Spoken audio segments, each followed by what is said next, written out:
How to help an opioid or opiate addict. Those are the same drugs, same class of drugs, so we're talking about things like Percocet, Vicodin, oxycodone, OxyContin, codeine, fentanyl, amongst others, and morphine. These are heavy-duty drugs. These are well known now in the media, especially fentanyl, because of the potential, high potential for overdose, accidental overdose and death. And so the first thing is to discuss the antidote, which is called Naloxone or Narcan. And these are widely available for free at a lot of pharmacies. And it's an injection, whether it's used as a needle into the muscle or as an intranasal spray, which is the more recent one. This is a safe antidote, and this is used in somebody who's basically passed out and has stopped breathing, or they've lost consciousness, and this can save their life.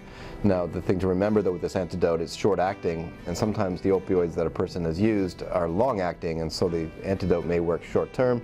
It could wake them up and then they could fall back into unconsciousness. So first and foremost, Naloxone kit, have that available, and try to ask the user never to use alone, so at least somebody is there so they can help them.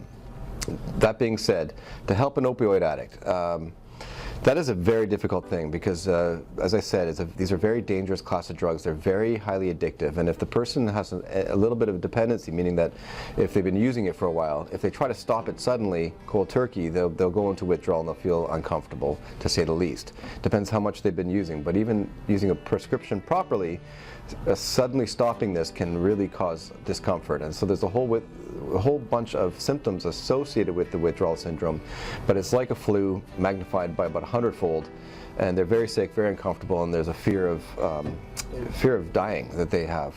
I know this because I've been through it personally. So to avoid that, it's best not to quit suddenly. It's better to get on to some form of treatment or go through detox. Now, detox on its own is insufficient because there needs to be a seamless transition to rehab, because it takes time to undo the behaviors of the addiction and to learn new behaviors, so to have a better chance of enduring recovery. The risk with somebody stopping cold turkey or going through detox and without following rehab is that they aren't equipped yet how to handle life's blows and life's stresses and how to cope with this without their crutch. So the opioids, the reason why people tend to use them and why I use them is it was a crutch, and I felt good on them, and it was my way of dealing with the difficulties of reality.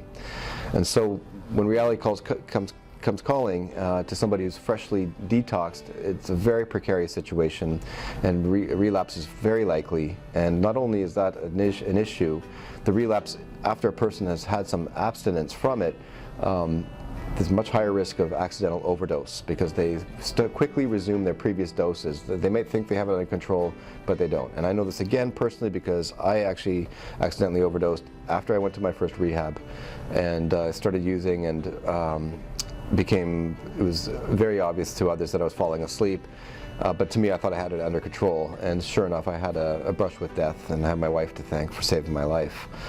So yes, in the short term of recovery, it's high risk game when it comes to opioids. The best way to avoid this is to wean off the opioids, whether it being the drug of choice or going on opioid replacement or opioid agonist therapy. So now we're talking about Suboxone and methadone. Methadone is the older one. It's a liquid, and people call it liquid handcuffs because they have to go to the pharmacy every day to get their drink. They might get some carries throughout the week, but they're tied to their pharmacy. Suboxone is a newer medication and it contains a long-acting opiate combined with the antidote medication. It's much safer for people to take, but the idea is this replaces their urge and the cravings for the opioids, but it doesn't give them the high. So once we get this person on a steady state, they switch them off of their drug of choice onto the safer one, which is Suboxone. Once they're at their steady state, then the dose can be slowly weaned over time, and the end result hopefully would be to have them completely weaned off the Suboxone. Again, that's easier said than done, and rehab needs to be, I think, involved in these more in-depth cases of people who are deeper into their drug use. But these are the main ways how we help somebody who's addicted to the opioids. If you or a loved one are looking for help with substance abuse, call our 24/7 helpline at 1-800-615-1067. A caring addiction advisor is awaiting your call.